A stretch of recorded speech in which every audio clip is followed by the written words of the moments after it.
देखिए अब अपन बातें कर रहे हैं इसमें युग्म तारे।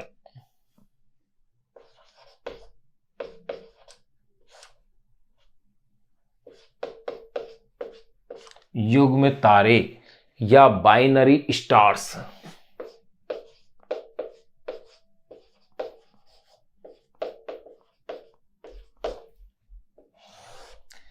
युग्म तारे या अपन इसे क्या कहते हैं, बाइनरी स्टार्स। ये दो तारों का ऐसा युग्म होता है जो कि गुरुत्वाकर्षण बल के द्वारा एक दूसरे से क्या होते हैं, बंधे हुए होते हैं। जैसे कि साइरस जो तारा है, चमकीला तारा, उसके दो तारे हैं, दो तारों का एक युग्म है साइरस ए और साइरस बी, या साइरस 1 और साइरस 2 भी अपन उसे कह सकते हैं। तो देखिए दो तारे, अब पहले तो युग्म तारे कहते किसे, अपन उसको डिफाइन कर दें। दो तारे,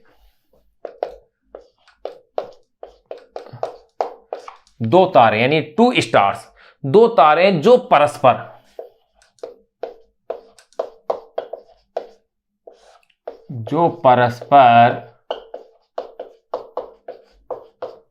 गुरुत्वाकर्षण, दो तारे जो परस्पर गुरुत्वाकर्षण बल से बद्ध हो, गुरुत्वाकर्षण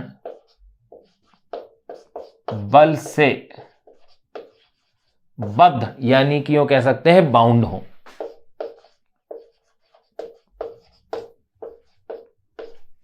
दो तारे जो परस्पर गुरुत्वाकर्षण बल से बद्ध हो यानी कि बाउंड हो तथा उभयनिष्ठ द्रव्यमान केंद्र के सापेक्ष,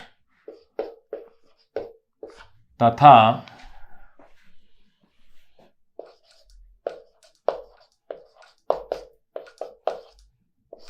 उभयनिष्ठ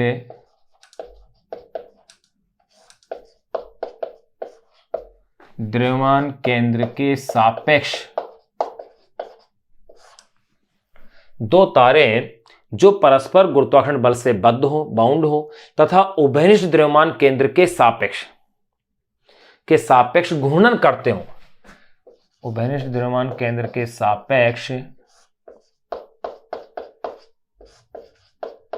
के सापेक्ष घूर्णन करते हो, युग्म तारे कहलाते हैं।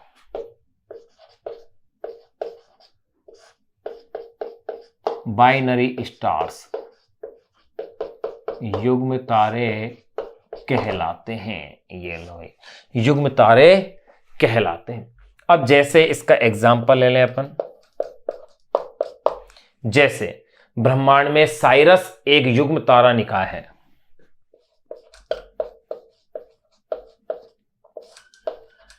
जैसे ब्रह्मांड में साइरस एक युग्म तारा, क्या कहा मैंने, जैसे ब्रह्मांड में साइरस एक युग्म तारा निकाय है, जैसे ब्रह्मांड में साइरस एक युग्म तारा निकाय है जिसमें, देखो भाई, जिसके अंदर दो तारों का युग्म है, एक तो साइरस 1 और एक साइरस 2। साइरस 1 चमकीला तारा है, साइरस 2 जो है मंद तारा है। तो देखिए साइरस एक युग्म तारा निकाय है जिसमें युग्म का एक सदस्य, जिसमें युग्म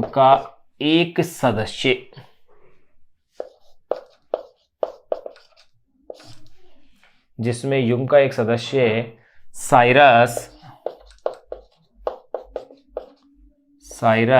1, इसे यहां इस तरह से 1 में लिख रहा हूं मैं, साइरस 1, या इसे मैं लिख सकता हूं S1। चलो इसे साइरस ए कह देते हैं, जिसमें युग्म का एक सदस्य साइरस ए, या S1 से अपन इसे शो कर सकते हैं, है जो कि जिसमें युग्म का एक सदस्य साइरस ए या S1 है, जो कि चमकता हुआ तारा है, जो कि चमकीला तारा है, तथा दूसरा सदस्य साइरस बी, तथा दूसरा सदस्य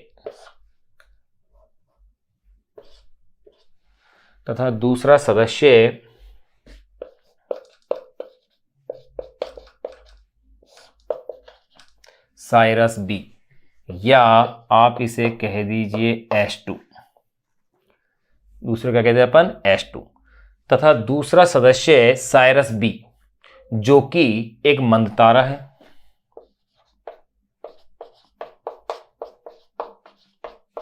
जो कि एक मंद तारा है। तो देखिए, जैसे ब्रह्मांड में साइरस एक युग्म तारा निकाय है जिसमें युग्म का एक सदस्य साइरस ए है जो कि चमकीला तारा है, तथा दूसरा सदस्य साइरस बी है जो कि एक मंद तारा है।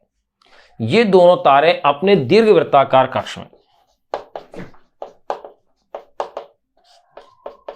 ये दोनों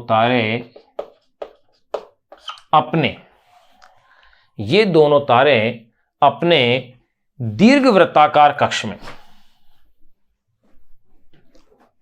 अपने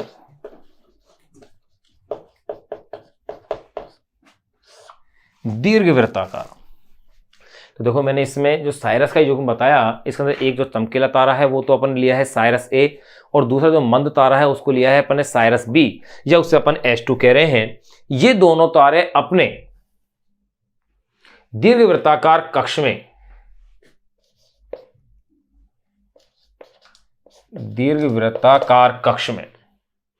एक ही द्रव्यमान केंद्र के चारों ओर घूर्णन करते हैं। अपने दीर्घवृत्ताकार कक्ष में एक ही द्रव्यमान केंद्र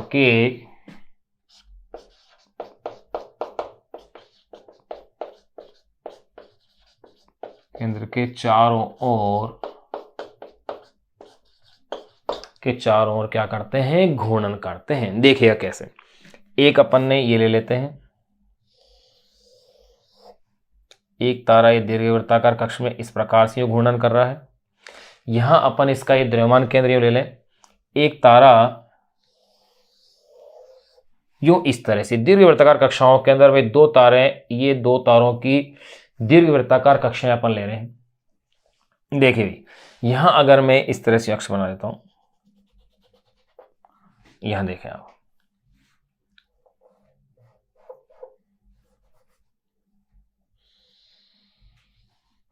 देखो यहां अगर मैंने मान लिया कि यहां ये द्रव्यमान केंद्र है इसका CM, यानी कि सेंटर ऑफ मास यहां है, तो सेंटर ऑफ मास यहां है।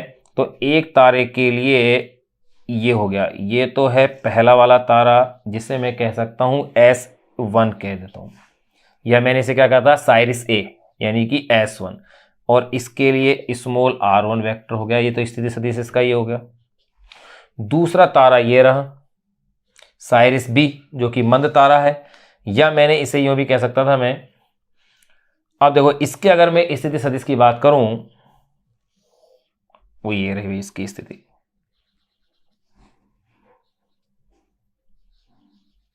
इस द्रव्यमान केंद्र के परिधेय घूर्णन कर रहे हैं। इसका स्थिति सदिश स्मॉल r2 वेक्टर है, और ये हो गया है H2। यह मैंने इस तरह से इसको दर्शा दिया है। इस डायग्राम से ये चीज ज्यादा अच्छे से क्लियर हो रही है अपने पास कि किस तरह से क्या क्या है। दो तारों का युग्म हो गया है। इसमें अपन क्या देखते हैं कि दोनों तारे एक दूसरे पर बराबर तथा विपरीत दिशा में आंतरिक गुरुत्वाकर्षण बल लगाते हैं। अतः उन पर लगने वाला बाह्य बल तो क्या है, शून्य, क्योंकि दोनों एक दूसरे पर बराबर और आंतरिक बल लगा रहे हैं। लेकिन ध्यान रहे, इन पर अन्य खगोलीय पिंडों के गुरुत्वाकर्षण बल का प्रभाव पड़ता है। अन्य खगोलीय पिंडों के गुरुत्वाकर्षण बल के प्रभाव की वजह से इनकी चाल पर जो प्रभाव पड़ता है, उस चाल के प्रभाव कहते हैं अपन वोबल। यानी वोबल क्या हुआ, अन्य खगोलीय पिंडों का इनकी चाल पर प्रभाव पड़ना क्या कहलाता है, वोबल प्रभाव कहलाता है। तो देखिए, इस पॉइंट को अपन अब यहां से लिख रहे हैं। यहां थोड़ा सा अपने पास स्पेस बचा हुआ है। डायग्राम आप एग्जिट एक बार ऐसे कैसे आप इसे नोट कर सकते हैं। तो आगे मैं कह सकता हूं, दोनों तारे एक दूसरे पर बराबर, दोनों तारे एक दूसरे पर बराबर, बराबर से तात्पर्य है परिमाण में बराबर, दोनों तारे एक दूसरे पर बराबर तथा विपरीत दिशा में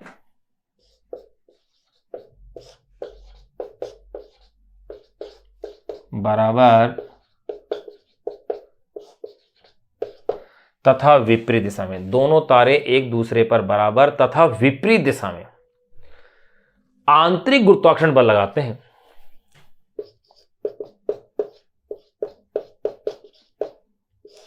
दिशा में आंतरिक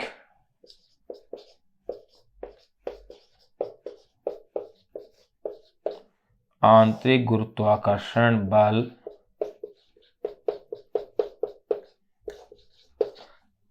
दोनों तारे एक दूसरे पर बराबर तथा विपरीत दिशा में आंतरिक गुरुत्वाकर्षण बल लगाते हैं, अतः उन पर लगने वाला बाह्य बल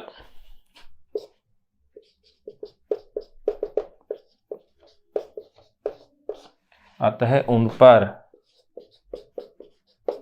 उन पर लगने वाला बाह्य बल शून्य होता है। अतः उन पर लगने वाला बाह्य बल क्या होता है? शून्य होता है। परंतु वास्तव में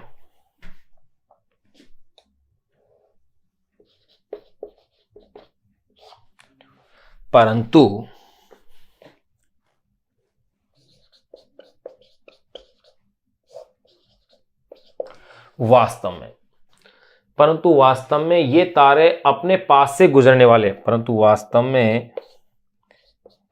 ये तारे अपने पास से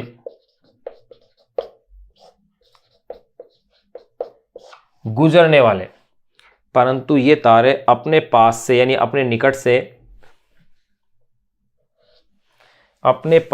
गुजरने वाले अन्य खगोलीय पिंडों से, परंतु ये तारे अपने पास से गुजरने वाले अन्य खगोलीय पिंडों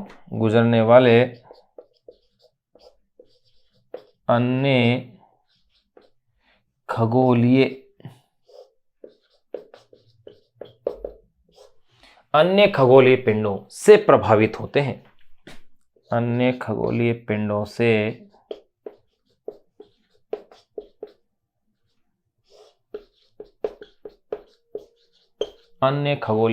क्या होते हैं? ये प्रभावित होते हैं। परंतु वास्तव में ये तारे अपने पास से गुजरने वाले अन्य खगोलीय पिंडों से क्या होते हैं? प्रभावित होते हैं। कुल बाह्य बल के कारण इन तारों का पथ कुल बाह्य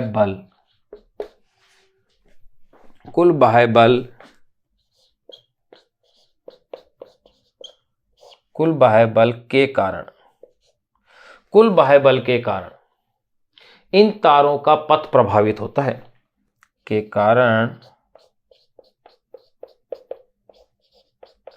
इन तारों का पथ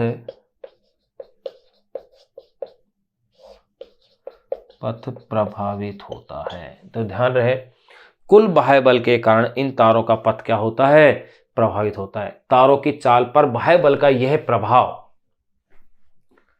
तारों की चाल पर प्रभावित होता है। तारों की चाल पर बाह्य बल का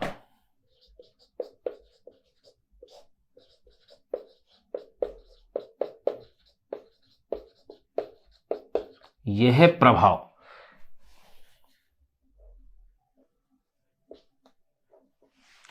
तारों की चाल पर बाह्य बल का यह प्रभाव वो बल कहलाता है। वो बल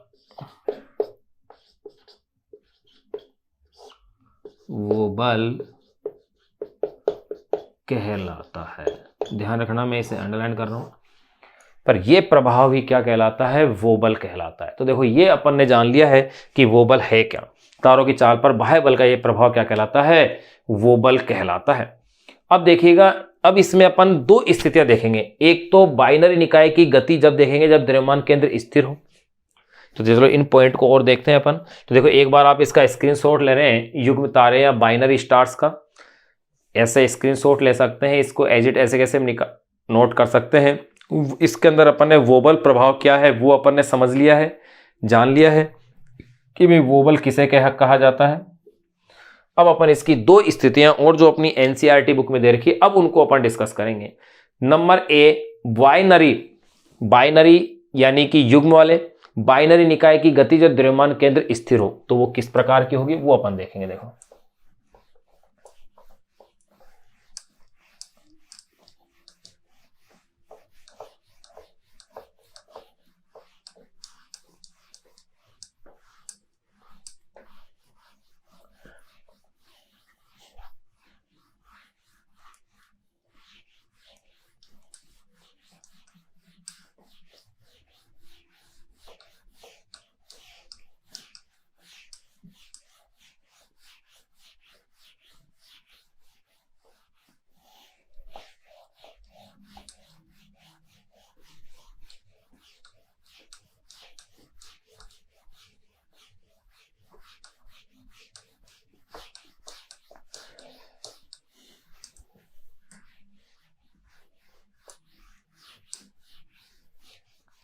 देखो भाई जो अपनी बुक के अंदर डायग्राम दिए हुए हैं उनको अपन थोड़ा सा देख लें कि वो क्या डायग्राम अपन को दिए गए हैं।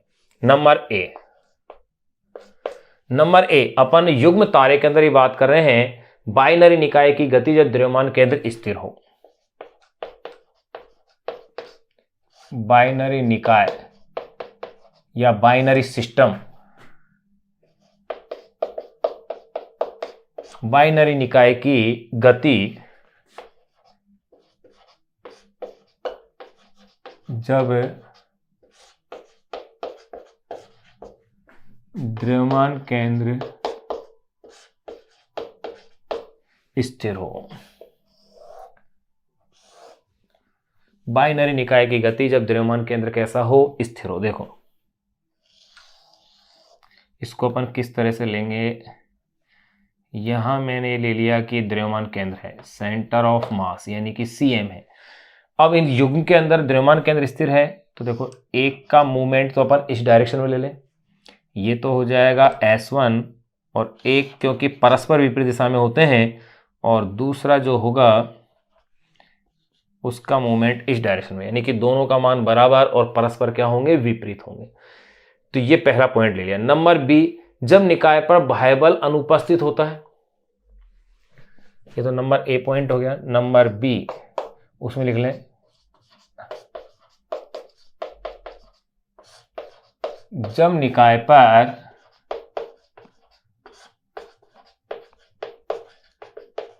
बाह्य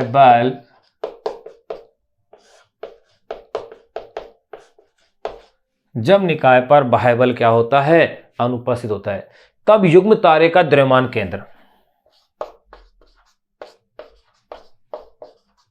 तब युग्म तारे यानी कि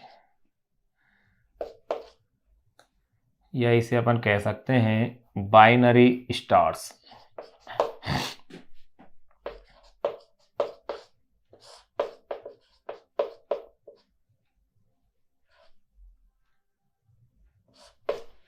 बाइनरी स्टार्स, तब युग्म तारे या यूं कह सकते हैं बाइनरी स्टार्स का द्रव्यमान केंद्र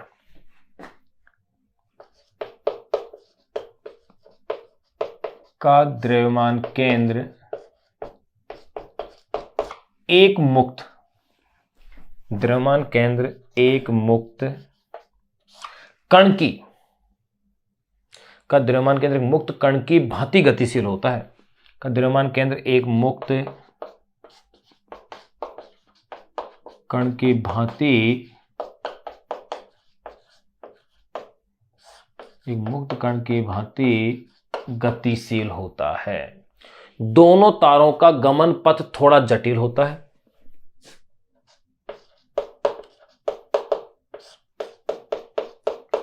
दोनों तारों का गमन पथ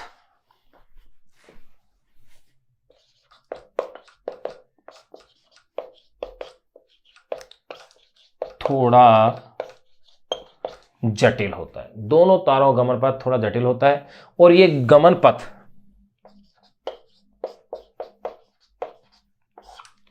यह है गमन पथ दो गतियों, ये गमन पथ दो गतियों नंबर फर्स्ट, चलो यही लिख देते हैं। एक तो पहली गति है उनके द्रव्यमान केंद्र की रेखीय गति, दो गतियों नंबर फर्स्ट उनके द्रव्यमान केंद्र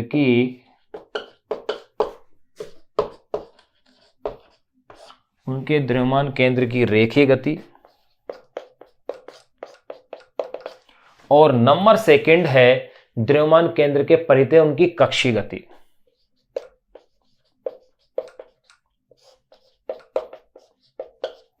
द्रव्यमान केंद्र के परितः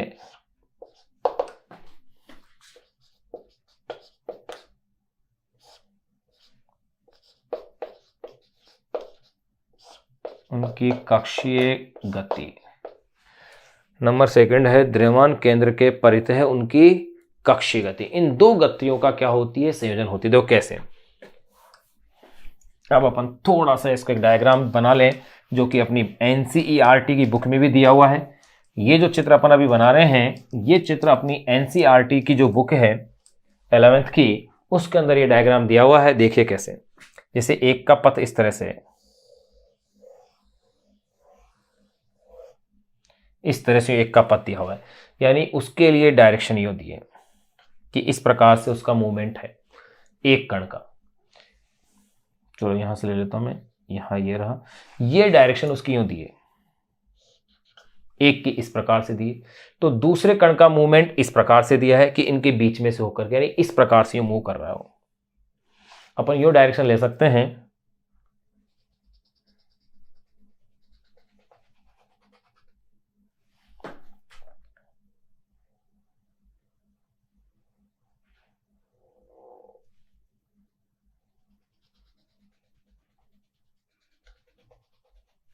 इस प्रकार से दिया हुआ है, यानी कि दोनों के लिए अपन को ये इस प्रकार से यहां इस तरह से दे दिया है, जैसे एक के लिए यूं दे दिया और एक के लिए इस प्रकार से दे दिया है।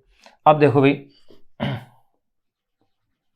एक के लिए डायरेक्शन ये है और एक के लिए डायरेक्शन इस प्रकार से अपन को दे दिया है। यहां अगर ये S1 है तो ये क्या है आपके लिए S2 है, यहां ये लो इस प्रकार से। यही डायग्राम अपनी बुक में दिया हुआ है। हेलिकल टाइप से एक प्रकार से इनका मूवमेंट हो गया है, ये इस तरह से दिया। अपन ने यहाँ पर जो कंप्लीट अप कर लिया है वो है युग्म तारे, यानी कि बाइनरी स्टार्स। यहाँ अपने पास द्रव्यमान केंद्र वाला जो टॉपिक था, अपनी जो बुक का टॉपिक था, वो अपन ने कंप्लीट कर लिया है। अब द्रव्यमान केंद्र संबंधी कुछ महत्वपूर्ण तथ्य अपन एक्स्ट्रा में इसमें लिख लें। एक्स्ट्रा में क्या जो अपन ने पढ़े हैं उन्हीं को एक तरह से अपन एक सारांश के रूप में अपन इसे लिख रहे हैं, यानी कि एक तरह से उसकी समरी करके छोटे से पॉइंट के रूप में, ताकि सारे रिजल्ट अपने पास आ जाए, कि उसको अपन लिखेंगे द्रव्यमान केंद्र संबंधी मुख्य तथ्य, इस नाम से। एक बार आप इसे नोट करें तो नेक्स्ट टॉपिक अपन इसमें डालेंगे, लास्ट टॉपिक। फिर उसके बाद अपन नेक्स्ट जो टॉपिक अपनी बुक का सिलेबस का जो हिस्सा है उसको अपन अब डिस्कस करेंगे।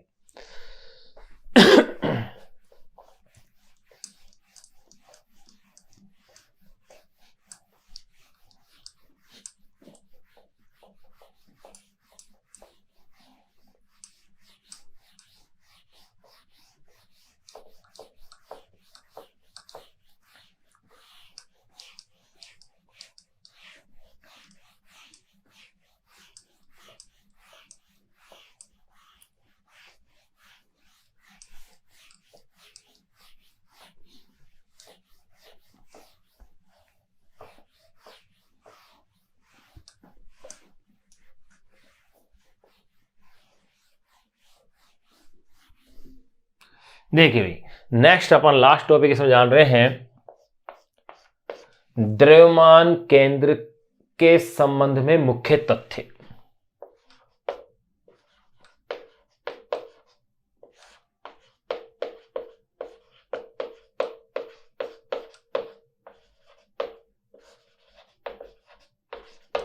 के संबंध में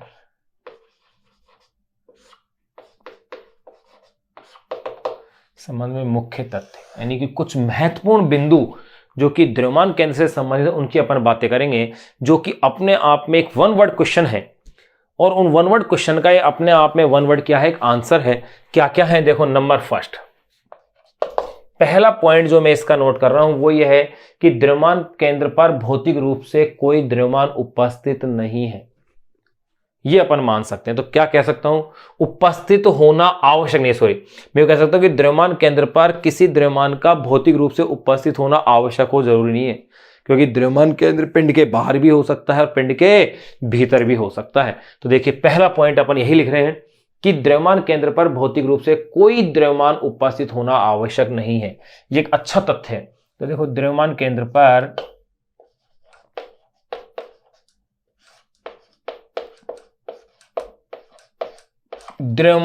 पर भौतिक रूप से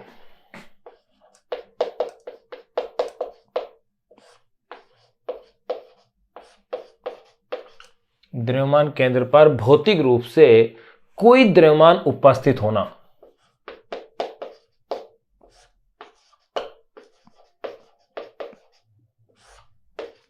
भौतिक रूप से कोई द्रव्यमान उपस्थित होना आवश्यक नहीं है। पहला तथ्य ये कि द्रव्यमान केंद्र पर भौतिक रूप से कोई द्रव्यमान उपस्थित होना आवश्यक नहीं है। दूसरा, द्रव्यमान केंद्र वस्तु के अंदर अथवा बाहर हो सकता है। अगर द्रव्यमान केंद्र वस्तु के अंदर या बाहर हो सकता है, इसका मतलब द्रव्यमान केंद्र पर द्रव्यमान का भौतिक रूप से उपस्थित होना भी आवश्यक नहीं है। तो सेकंड पॉइंट अपन द्रव्यमान केंद्र के लिए ये कह सकते हैं कि द्रव्यमान केंद्र वस्तु के अंदर अथवा बाहर हो सकता है।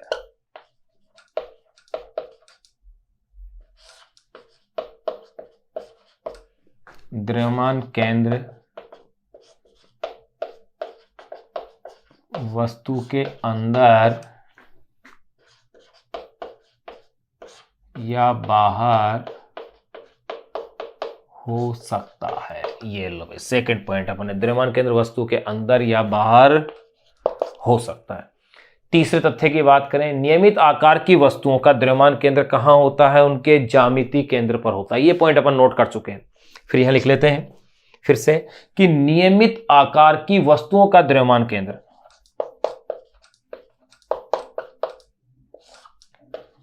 नियमित आकार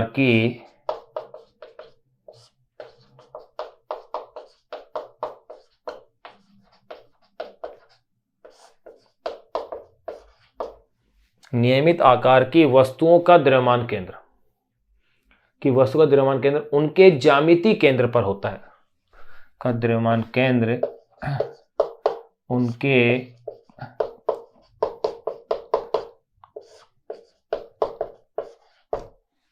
ज्यामितीय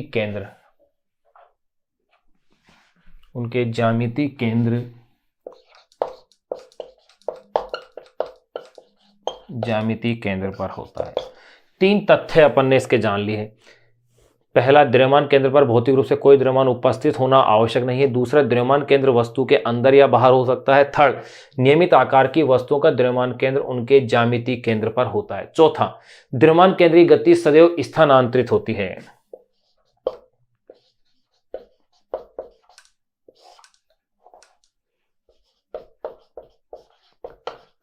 द्रव्यमान केंद्र की गति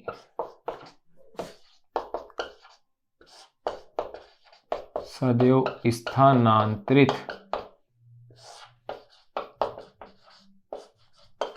ये लो। नंबर 4, द्रव्यमान केंद्र की गति सदैव कैसी होती है, स्थानांतरित होती है। नंबर 5वां तथ्य, 4 तथ्य अपने जान लिए हैं। नंबर 5, 5 तथ्य कहता है द्रव्यमान केंद्र की स्थिति अधिक द्रव्यमान वाले भाग की ओर होती है।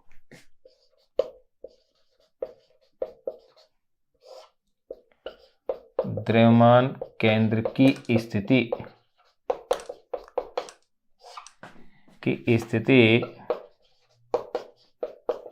अधिक द्रव्यमान वाले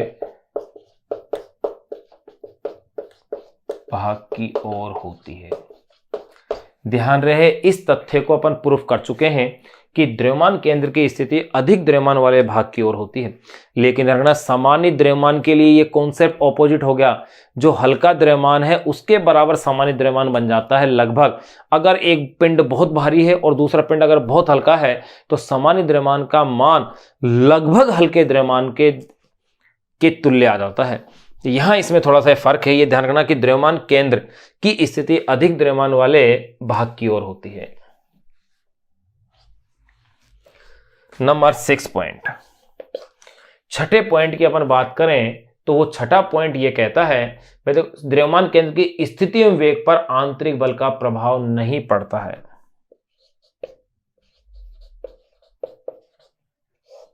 द्रव्यमान केंद्र की स्थिति एवं वेग पर आंतरिक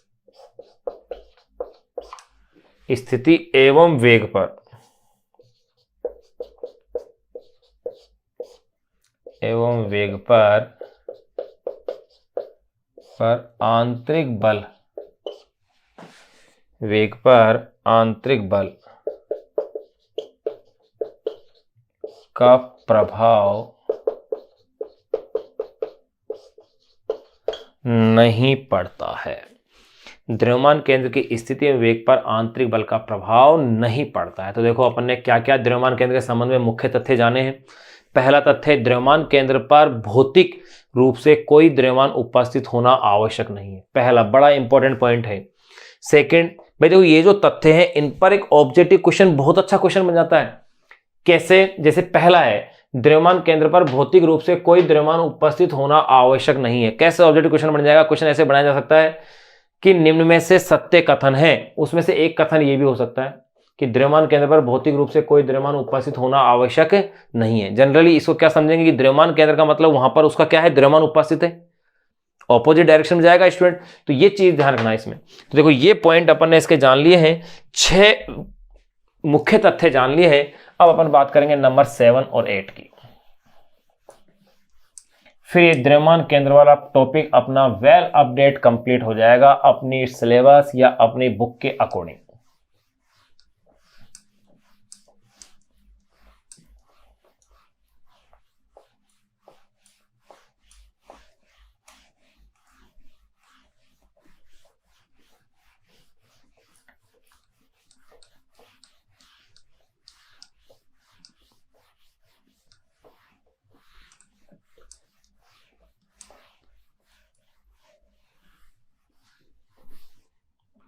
देखिए भाई नंबर 7, 7वें अपन तथ्य की बात करें तो द्रव्यमान केंद्र के सापेक्ष द्रव्यमान आघूर्ण का सदिश योग क्या होता है? 0 होता है।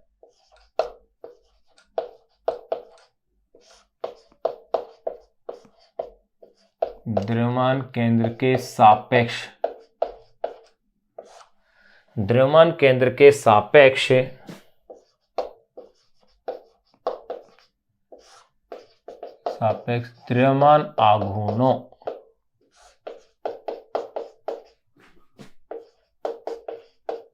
आघूर्णों का सदिश योग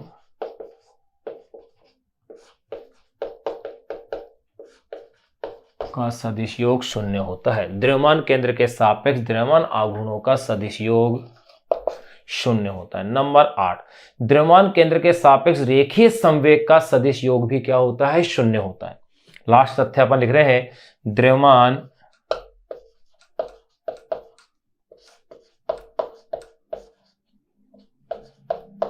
केंद्र के सापेक्ष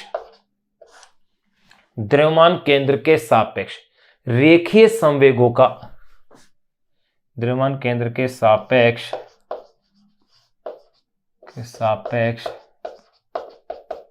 रेखीय संवेगों का सदिश योग भी 0 होता है। संवेगों का सदिश योग भी